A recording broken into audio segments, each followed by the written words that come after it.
Los usuarios de plataformas como Spotify, Uber, Cabify, Netflix y otros servicios digitales ofrecidos por empresas extranjeras tendrán que pagar el impuesto al valor agregado IVA. Este es uno de los cambios que consta en la Ley de Simplicidad y Progresividad Tributaria aprobada por la Asamblea el lunes pasado. Los protagonistas de la noticia en Notimundo.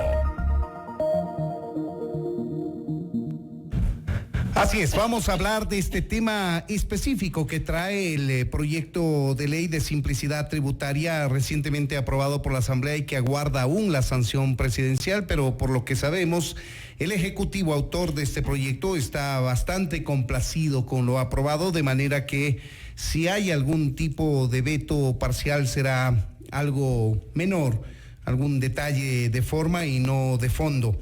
Vamos a analizar concretamente la grabación con impuestos a estas plataformas digitales que están en todo el mundo y que han llegado en el Ecuador al Ecuador y que son utilizadas por un buen número de ecuatorianos. Nos referimos a las plataformas digitales ya descritas por María del Carmen. Está ahora con nosotros el doctor Napoleón Santamaría, él es abogado tributarista, con quien vamos a dialogar sobre el tema.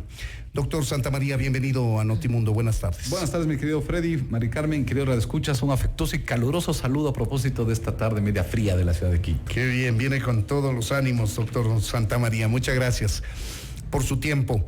¿Cómo se va a operativizar el cobro del IVA a las plataformas digitales que tienen su matriz fuera del país? Porque creo que algunas de ellas están dentro del país. Cuando están fuera del país, la legislación ecuatoriana no les va a alcanzar. Muy bien, entonces, precisamente, Freddy, yo creo que déjame solo hacer una introducción. Sí, el presidente está en las manos del presidente de esta reforma. No hay tiempo para ni siquiera un veto parcial porque la ley tiene que aprobarse al 31 de diciembre de este año. Si no se aprueba, la ley se patea para el próximo año y los efectos recién comienzan a verse en el 2021 y por lo tanto el presidente tiene que mandar a vetar y publicar la ley mientras más rápido mejor. No solo porque la ley significó una tranquilidad al mercado internacional. Mira que teníamos 1.400 puntos de riesgo país, hoy día se situó en 951, porque ¿cómo ven los actores internacionales? Este país chiquito parece que sí pueden, al menos mínimamente ejecutivo y legislativo, reunirse y civilizadamente hacer una ley para que los inversionistas nos tranquilicemos. Y claro, llegar a acuerdos, consensos. Que esto es lo que hace un país, llegar a acuerdos, consensos mínimos. Podemos tener diferentes visiones del desarrollo del país, hasta ideológicas, pero por una bandera de país debemos trabajar juntos. Así que yo creo que ya tiene que publicarse y es más, espero que se publique el próximo lunes porque hay unas normas que no esperan. La ley tiene que... Parece ser que el veto se va a producir en esta misma semana. Debería. Si es que va a haber un veto parcial, debería producirse inmediatamente la Asamblea y tener régimen fiscal con estas reformas al 1 de enero del 2020. Ok, ahora entrando en materia, sí, efectivamente se graba un concepto que el Ecuador no lo tenía grabado, que es el concepto de servicios digitales. Entremos por la definición. ¿Qué es un servicio digital? Servicio digital está definido por la OECD, por la Organización de Cooperación Económica para el Desarrollo, como aquel servicio que presta un proveedor tecnológico desde una IP, dígase una computadora, una tablet, etcétera, un equipo tecnológico, hacia otro equipo tecnológico para que sea utilizado en otro país distinto de su producción. Pongamos un ejemplo. Quien se dedica a hacer películas, donde hagan la película, etcétera. Supongamos que lo hacen en Alemania, vamos a poner un ejemplo hipotético, Estados Unidos, da lo mismo cualquiera, solo en el medio de ejemplo, allá se produce, pero ya no se importa, no llega al sistema aduanero, no paga aranceles, no paga impuestos, sino que se lo envía este servicio digital, se lo envía en línea. Ahora, una pregunta, a raíz de la aprobación que se va a dar en el registro oficial, ¿se debería también a la par establecer algún tipo de reglamento justamente para que este tipo de conceptos como el que usted ha dado queden claros y sepamos exactamente sobre qué tipo de aplicaciones, qué tipo de servicios va a aplicar este IVA? Definitivamente, la ley lo dice clarísimamente. ¿Qué dice la ley? Dice, va a aplicar a la importación de servicios digitales. Porque Freddy hacía una muy buena diferenciación. Una cosa es el servicio digital que le presta una empresa ecuatoriana a los ecuatorianos. A esa no se refiere la ley, porque esa ya paga impuestos en el Ecuador. Supongamos la compañía X que da un servicio de entretenimiento, vamos a poner cualquier ejemplo, o de juego a través de plataformas digitales, un servicio digital, pero el proveedor es ecuatoriano y el consumidor es ecuatoriano, a eso no se refiere a la ley. Ellos ya están pagando impuestos hace tiempo atrás. Esto se refiere exclusivamente a las plataformas que están fuera del país y que nos cobran a los ecuatorianos, se llevan partecita de nuestra plata y no estaban tributando en el país. Por lo tanto, ¿quién va a ser el sujeto pasivo del impuesto? Y ahí siempre en los servicios digitales hay dos: los consumidores, que en este caso somos los ecuatorianos, y las plataformas digitales que proveen el servicio digital. Uruguay sí hizo esta mezcla, dijo el 12%, el 14% de IVA uruguayo para los consumidores y el 5% de impuesto a la renta para las plataformas que pagan en Uruguay. Colombia hizo un impuesto a las ventas y Ecuador hace lo mismo, solo un impuesto a la venta. Es decir, solamente los consumidores somos los que pagamos sobre eso. Por lo tanto, cuando X vamos a poner alguien que nos manda películas, el sistema de estos digitales, y nos cobra $10 mensuales, hoy, ¿qué pasaba con esos $10? Hoy el ecuatoriano rasgaba su tarjeta de crédito, se iban los $10 allá y se quedaban los $10 en las jurisdicciones del exterior. En este caso Estados Unidos, Detroit puntualmente, de esta compañía que nos manda películas. Y el Ecuador no ganaba nada, por el contrario, se remesaban las divisas del país. Mira que esta ley prevé recuperar $18 millones.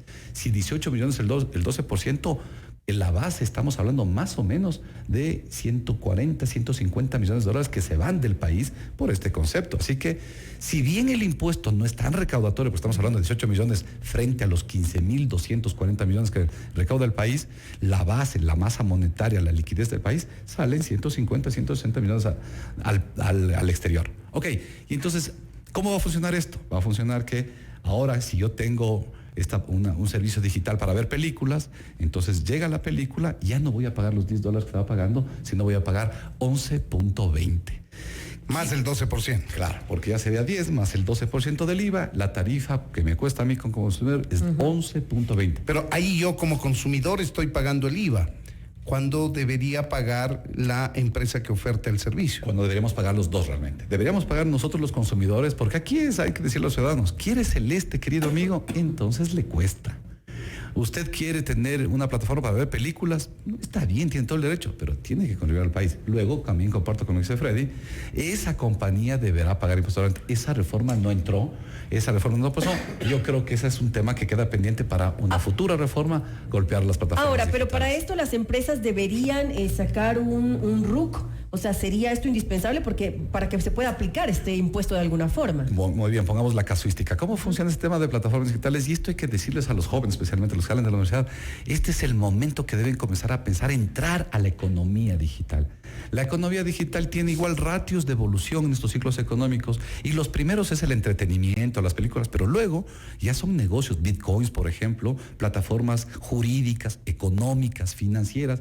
Una de las plataformas digitales más interesantes que hay en Estados Unidos se llama TurboTax, que es una plataforma que te venden para que las personas naturales llenen ahí sus datos y tengan su declaración de impuesto a la renta. Ya no necesitan entrarse a revisar la ley y contadores, etcétera, sino que un servicio digital soluciona su problema fiscal. Bueno, esto es solo manera de ejemplo. ¿Por qué? Porque hay que motivar a que los jóvenes entren a esto, porque ¿cómo va a funcionar? Atiendo tu pregunta. Primero, las empresas que quieren proveer estos servicios ecuatorianos tienen que registrarse en el SRI, y esto sí es importante por la siguiente razón. Si una compañía nos da una plataforma digital, por ejemplo, para transportarnos, por ejemplo, a título de movilización, un parecido a un taxi, ¿sí? Ya sabemos a cuál nos referimos, etcétera. Si es que estas empresas, hoy ¿cómo funciona? Yo me subo a este taxi entre comillas, y le pago $4. Los $4 viajan al exterior. La compañía del exterior le cobra el 25% y el 75% le entrega a él. Es decir, le está cobrando del dinero de los ecuatorianos un 25%.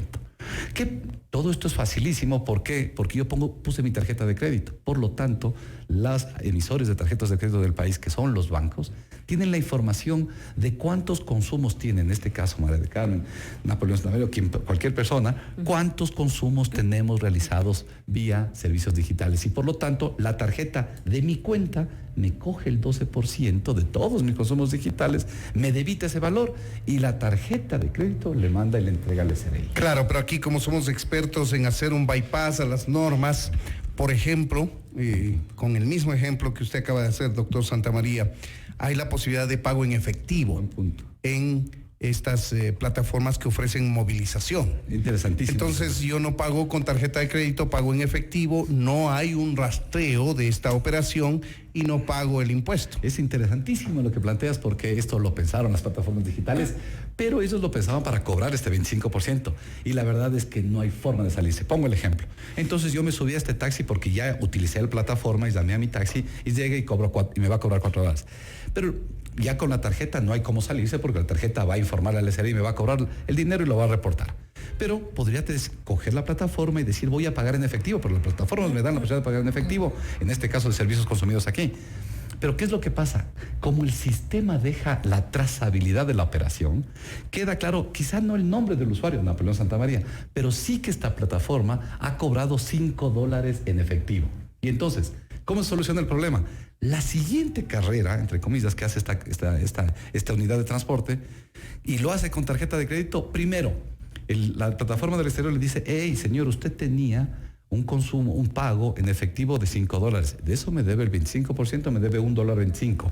Más los $8 de la nueva carrera, me debe $2. Pero siempre y cuando en algún momento utilice la tarjeta de crédito. No necesariamente. Utilizas la plataforma digital.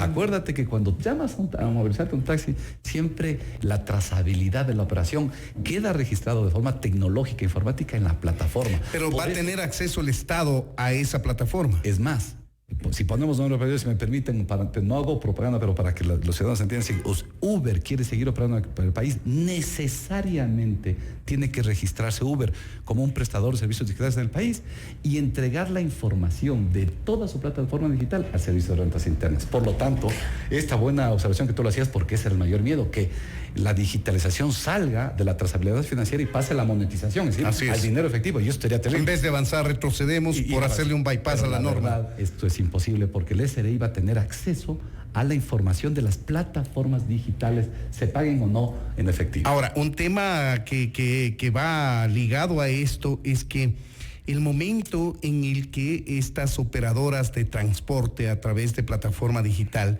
empiezan a pagar impuestos en el país, de alguna manera se les empieza a legalizar. Qué muy buena pregunta, porque yo escuchaba a un asambleísta que decía, esto no significa que está legalizado. Señor asambleísta, ningún estado, por más cavernario que sea el estado, le puede cobrar impuestos a una actividad ilegal, irrita, que esté en contra de la legislación ecuatoriana. No. A través de este es el mecanismo por medio del cual se está legalizando. No digo que se está legalizando un sistema de transportación, se está legalizando un servicio digital. Se está formalizando este servicio. Se está formalizando. Tan formal es un primer paso, ¿no? Que está pagando impuestos. Usted no puede decirle, yo no formalizo la venta de estupefacientes, pero le cobro impuestos. No, el Estado no puede enriquecerse de un acto ilícito, de un acto irrito frente a la ley. Así que este es el primer reconocimiento a todas estas plataformas digitales que ya proveen en el país servicios digitales. Ahora, operativamente, doctor Santamaría, esta operación que usted nos está explicando, ¿se la puede aplicar ya desde el 1 de enero del próximo año o va a tener algún tipo de inconveniente técnico, tecnológico para que se pueda aplicar todo esto? La ley le da un resguardo a la administración tributaria porque sí, efectivamente aquí es un tema de... Yo no le veo problema para que las plataformas digitales provean la información digital a la administración tributaria, ningún problema. Le veo un problema que todavía la administración tributaria pueda hacer esos conductos, esos enlaces para que pueda absorber la información y sobre todo a procesarla. Y por lo tanto la ley lo que le está diciendo es que en el plazo de 90 días el SRI deberá regular lo que decía María Carmen en el reglamento, establecer definiciones, conceptos, alcances, quizá exclusiones, etcétera, y en 90 días comenzará a regir. Si estamos diciendo que esto podría estar publicado a los últimos días de diciembre, el cobro podría efectivamente comenzar desde el 1 de abril del 2020. Ahí tendríamos un incremento. ¿No se habían establecido 180 días a partir de 180 días su fecha de publicación en el registro oficial? 180 días para la organización general de la ley, pero para hacer los conductos, si cabe la expresión, o los receptores de la información tecnología que deben mandarnos a la plataforma, se estableció un plazo de 90 días donde el SRI debe trabajar desnudamente en este tema digital, plataformas digital, que si bien es cierto, son los primeros pasos para que el país vaya a una economía digital. Una economía digital es muy bueno, entre otras cosas, por una cosa. La economía, el 45% de la economía del Ecuador es una economía informal. No está bancarizada, no factura, no trazabiliza sus operaciones con facturación. ¿Y qué pasa con eso? Eso es un sistema precarizado de operaciones económicas que va en contra del país porque no tributan. Quien está haciendo al margen de la facturación del sistema financiero, sus operaciones no está tributando al Servicio de Rentas Internas y al Estado ecuatoriano y al desarrollo del país.